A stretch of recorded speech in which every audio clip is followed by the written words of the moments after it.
जय शिव शंकर भोलेनाथ, जय माँ आदिशक्ति भवानी। शिव शक्ति उपासना मिशन चैनल में एक बार फिर से आपका स्वागत है। आज के इस 10 महाविद्या सीरीज़ में हम लेकर आए हैं माँ भुवनेश्वरी के बारे में, उनके बीज मंत्र की साधना के बारे में, और कैसे इस बीज मंत्र की साधना के द्वारा एक सामान्य जन या सामान्य जातक सिद्धियाँ प्राप्त कर सकता है, धन प्राप्ति कर सकता है, संतान प्राप्ति कर सकता है और माँ के आशीर्वाद स्वरूप अभय प्राप्त करता है। इससे पहले अगर आपने हमारे शिव शक्ति उपासना चैनल को सब्सक्राइब नहीं किया है तो आज ही कर लें, ताकि हमारे नए नए वीडियोज़ की आपको समय पर जानकारी मिल सके। माँ भुवनेश्वरी के बारे में जान लेते हैं। सबसे पहली बात, माँ भुवनेश्वरी 5वीं महाविद्या कही जाती है। 10 महाविद्याओं की सीरीज़ में ये 5वीं महाविद्या है। भुवनेश्वरी का अर्थ होता है भुवन और ईश्वरी, अर्थात मतलब पृथ्वी की देवी, समस्त पृथ्वी की माता।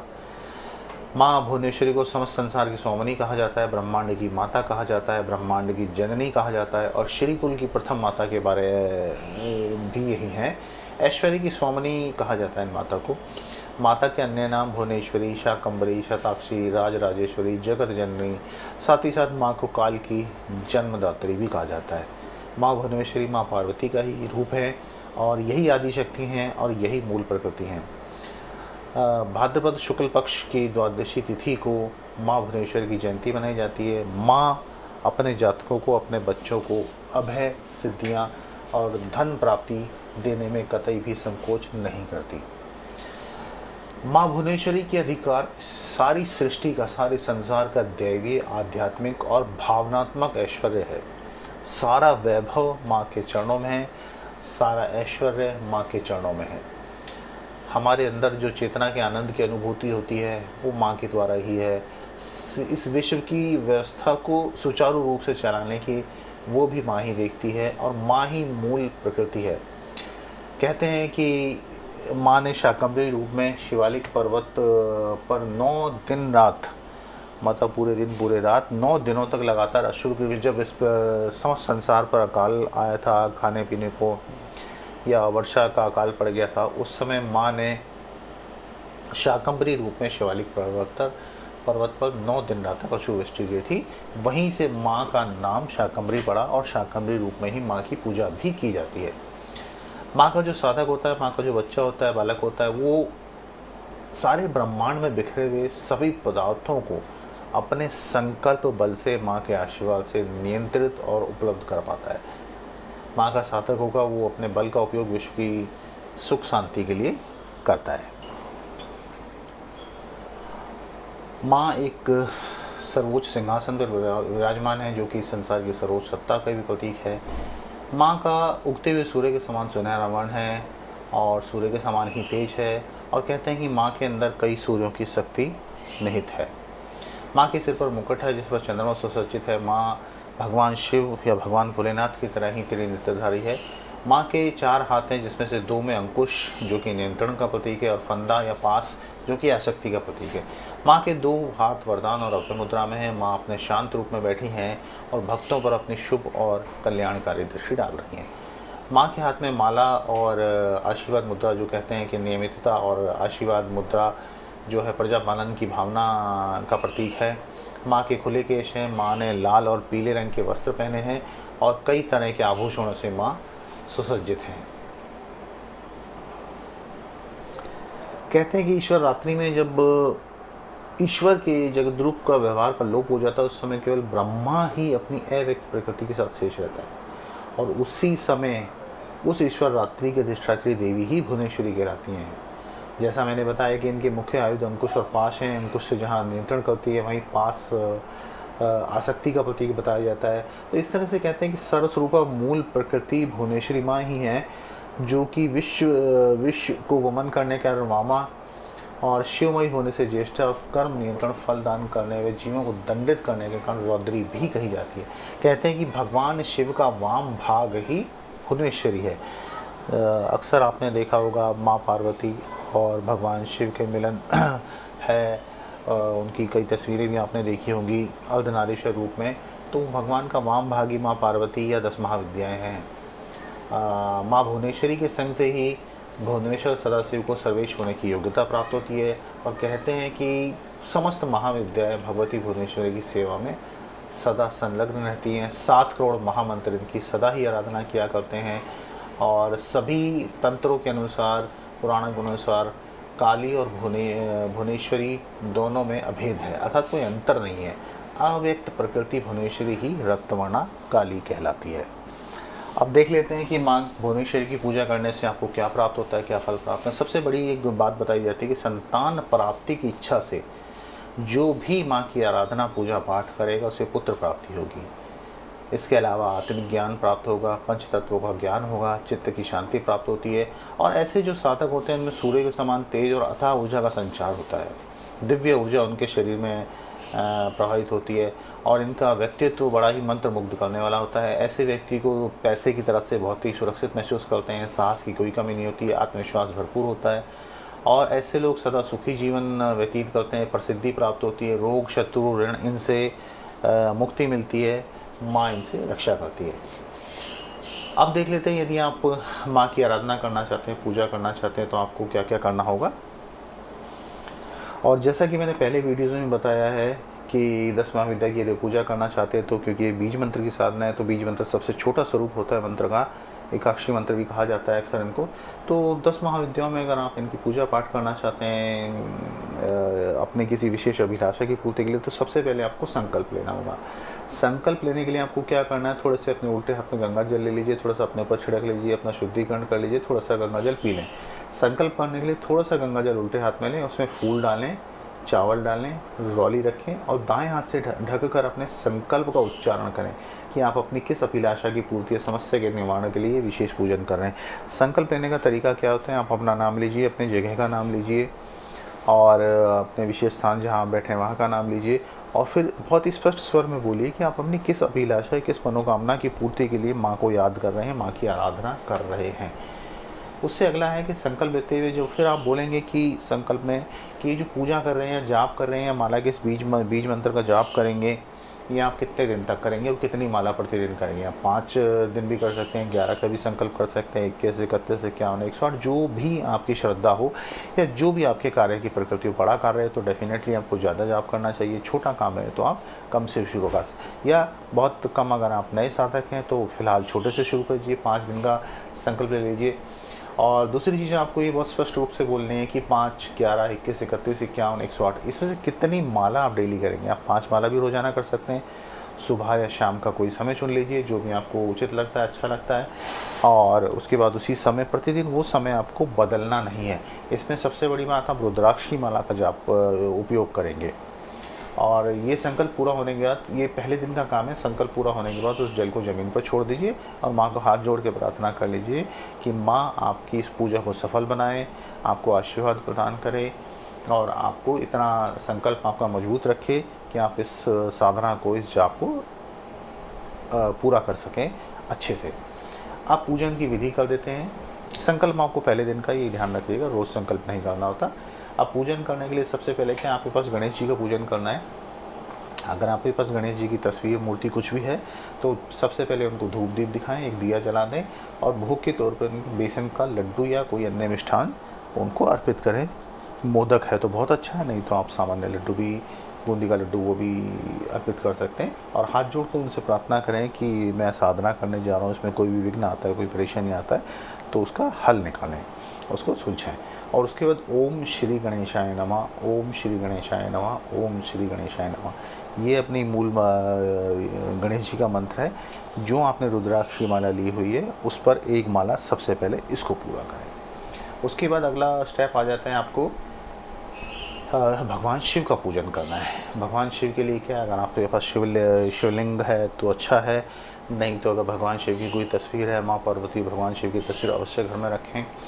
इस पर सबसे पहले धूप दीप अर्पित करें और कोई सफ़ेद मिठाई या किसी अन्य मिष्ठान का भोग लगाएं, जो भी आपके पास उपलब्ध है। भगवान भोलेनाथ बहुत ही सरल हृदय है और बहुत ही सरलता से रीझते हैं, बस वो आपके भाव मांगते हैं। ओम नमः शिवाय ओम, ओम नमः शिवाय ओम, इस तरह से करके रुद्राक्षी माला से आप एक माला जाप कर लीजिए। ये आपको रोज़ाना करना है। गणेश जी का मंत्र भी और शिव जी का मंत्र भी, भगवान भोलेनाथ का मंत्र, एक एक माला आपको हर रोज़ जब भी आप जाप करने बैठेंगे, मान लीजिए कि आपने 5 माला मंत्र के लिए जाप का संकल्प किया है तो सबसे पहले एक माला गणेश जी की, एक माला शिव जी की, ये जाप आपको करने ही करने।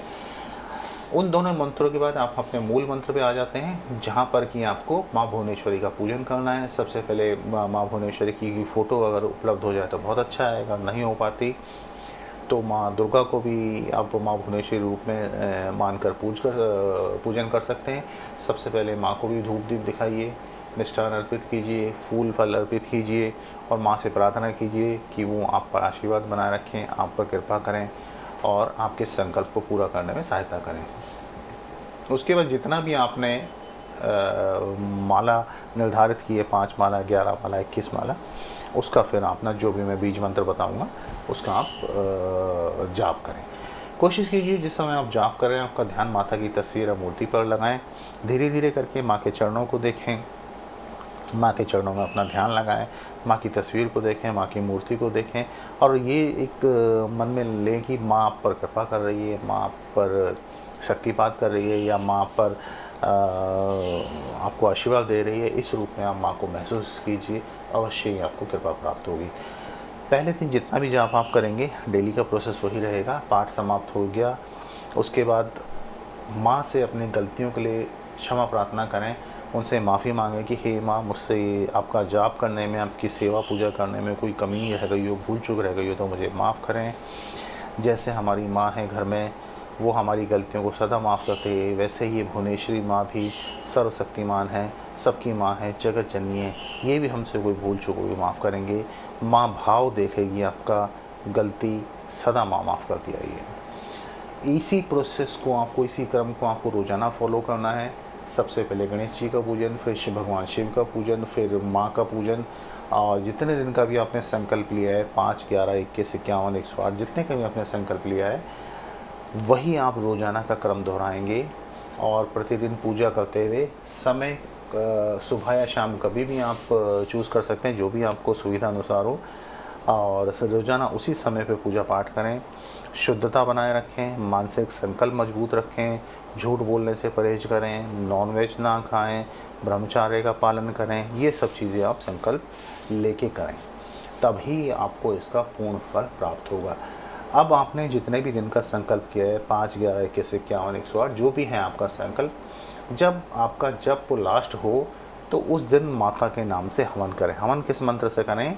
जो आपका नवाण मंत्र आता है, एम ह्रीम क्लीम चामुंडाय विच्चे, इस मंत्र से आपको हवन करना है। हवन करने से पहले क्या हुआ, जो नॉर्मल छोटा हवन कर लीजिए, हवन कुंड में लकड़ी वगैरह लगा के सब घी से आहुतियाँ देनी है। तो सबसे पहले आपको गणेश जी के मंत्र से 21 आहुति देनी है। उसके बाद आपको भगवान शिव के मंत्र से 21 आहुति देनी है। जो मंत्र आप जाप करते हैं वही, ओम श्री गणेशाय नमः, 21 एक एक करके 21 आहुतियाँ दे दीजिए। फिर ओम नमः शिवाय ओम, इससे 21 आहुतियाँ दे दीजिए। फिर लास्ट में आपका जो बीज मंत्र है इससे 21 आहुतियाँ दे दीजिए, 108 आहुतियाँ दे दीजिए इससे। और अगर आप नवाण मंत्र इसके साथ कर लीजिए उससे भी 108 आहुतियाँ दे दीजिए। इस तरह से करके सब कंप्लीट जब आपका काम हो जाए, उसके बाद कोशिश कीजिए कि आप 5, 7, 9, 11 छोटी कन्याओं को भोजन करा दीजिए। आपके घर में आ सकती हैं कन्याएँ, तो हम उनके भरपेट भोजन करा दीजिए, उनको कुछ दान दक्षिणा दे दीजिए। जो भी आपका सामर्थ्य है उस हिसाब से कन्याओं के पैर छू लीजिए। नहीं अगर घर में हो पा रहा तो बाहर जाके छोटी बच्चियों को आप कुछ भी दान कर सकते हैं, कुछ भी खाना पीना दान कर सकते हैं। मंत्र में बता देता हूँ, माँ भुवनेश्वरी का बीज मंत्र एक अक्षय मंत्र भी कहता है, एक ही अक्षर होता है, छोटा होता है, जो नए साधकों को हमेशा इसी से शुरुआत करनी चाहिए। यदि आप पूजा पाठ जब तब इस तरह के कार्य में पढ़ना चाह रहे हैं, इस तरह के कार्य करना चाह रहे हैं, तो भी आपको हमेशा बीज मंत्र से शुरुआत करना चाहिए, ताकि आपकी एनर्जी धीरे धीरे धीरे करके डेवलप हो। कई बार साधक ये होता है कि एकदम बड़ा मंत्र पकड़ लेते हैं, वो उनसे हो नहीं पाता, वो ऊर्जा को नहीं झेल पाते, तो कई तरह की परेशानियाँ उनको हो जाती हैं, कई तरह की दिक्कत आ जाती हैं। तो मेरा सुझाव यही है कि आप सबसे पहले बीज मंत्र से शुरू कीजिए। अभी तक मैं 4 महाविद्याओं के बारे में बता चुका हूँ, ये 5वीं महाविद्या है और इनका मंत्र ह्रीम ह्रीम ह्रीम, बस आपको यही जाप करना है, ह्रीम ह्रीम ह्रीम। माला से करते रहिए, जैसे 108 होता है माला पढ़ के दूसरी साइड से, फिर जो जितना भी आपने माला का संकल्प किया है 5, 11, 21, वो करते रहिए। शुरुआत कम से कर लीजिए, कोई दिक्कत नहीं है। पहले आप 5 माला कर लीजिए, 5 माला का संकल्प कर लीजिए, उसके बाद कुछ दिन का ब्रेक देकर फिर आप 11 माला का कर सकते हैं। मतलब इस तरह से बार बार भी आप चाहें तो अपनी साधना कर सकते हैं या और आपको सही रिजल्ट मिलता है, सब कुछ अच्छा मिलता है, तो थोड़े दिनों के बाद आप दोबारा उस साधना को शुरू कर सकते हैं। कोशिश कीजिए नवरात्रि के दिनों में आप विशेष तौर पे इनका पूजन करें। लेकिन एक चीज़ का ध्यान रखिएगा, ऐसा नहीं कि मैं 10 महाविद्याओं की आपको बता रहा हूँ, हर महाविद्या का आप जाप करें। किसी एक महाविद्या का जाप कर लीजिए, उस एक में सब समाहित है, ये ध्यान रखिएगा। अलग अलग मत समझ के चलिए। सब महाविद्याएँ, सब माताएँ, सब देवी एक ही हैं। एक को साधेंगे सब सध जाएंगी। कई लोग बड़ी गलती करते हैं कि एक ही साथ दो दो महाविद्या, तीन तीन महाविद्या, चार चार महाविद्या उनको जपते हैं, उनको साधने की कोशिश करते हैं। ऐसा मत कीजिए, ये बहुत गलत तरीका है। किसी भी एक देवी देवता को, बेशक आप महाविद्या जाप कर रहे हैं या कुछ और भी जाप कर रहे हैं, किसी एक देवी देवता को साधिए। उनके सदने से बाकी सब अपने आप आ जाएंगे। सब ये एक ही शक्ति के अलग अलग रूप हैं। आपने एक रूप को साध लिया, बाकी सब रूप उसी में समाहित है। ये सिर्फ आपके और हमारे देखने का नज़रिए का फ़र्क है, या हमारे समझने का फ़र्क है। ये हमारी सुविधा के लिए बनाया है, ये हमारी सुविधा के लिए ही है। 10 महाविद्याओं में कोई फ़र्क नहीं है, भगवान शिव में कोई फ़र्क नहीं है। 10 महाविद्याएँ भगवान शिव है, 10 महाविद्याएँ माँ पार्वती है, माँ शक्ति है, माँ आदिशक्ति पार्वती। तो इनमें चीज़ों में फ़र्क मत कीजिए। 52 शक्तिपीठ में एक ही शक्ति है, अलग अलग रूप हैं। इस वजह से मेरा सुझाव आपके लिए यही है कि यदि आप इनका जाप करना चाहते हैं तो आज का जैसे माँ भुवनेश्वरी के बारे में मैं बता रहा हूँ, तो इनके बीज मंत्र का जाप कीजिए, कुछ दिन कीजिए, फिर कोशिश कीजिए। अगर आपको रिजल्ट अच्छे मिलते हैं तो दोबारा से अपने नवरात्रों के टाइम पे दोबारा से जाप कर लीजिए। धीरे धीरे करके जैसे आप इसमें रमते जाएंगे, जैसे जैसे आपकी भक्ति बढ़ती जाएगी, आपको बहुत ही पॉजिटिव रिजल्ट मिलने शुरू हो जाएंगे। बहुत ही आपके जीवन में सकारात्मकता आनी शुरू हो जाएगी। सब तरफ से आपका काम बनना शुरू हो जाएगा। संतान नहीं है तो संतान हो जाएगी। धन की तरफ से आपको सहूलियत होनी शुरू हो जाएगी। जादू नहीं होता, धीरे धीरे करके जुड़िए, धीरे धीरे करके आगे बढ़िए। जैसे जैसे आपका जाप आगे बढ़ेगा, माँ की शक्ति को हम महसूस करेंगे, माँ के सामर्थ्य को हम महसूस करेंगे। आप अपने माँ को अपने हृदय में महसूस करेंगे, अपने मन में महसूस करेंगे। भगवान शिव और भगवान माँ पार्वती, माँ शक्ति की पूजा, माँ आदिशक्ति की पूजा आप अवश्य कीजिए। ये जगत जननी हैं माँ, जगत की कल्याणदात्री हैं, सब तरह के सुख समृद्धि शांति प्रदान करने वाली है। उम्मीद है छोटे से वीडियो से आपको काफ़ी चीज़ें क्लियर हो गई होंगी। माँ भुवनेश्वरी आप पर कृपा बनाए रखे, माँ आदिशक्ति आप पर कृपा बनाए रखे, भगवान भोलेनाथ की आपको कृपा मिले, आशीर्वाद मिले। इसी के साथ जय माता दी।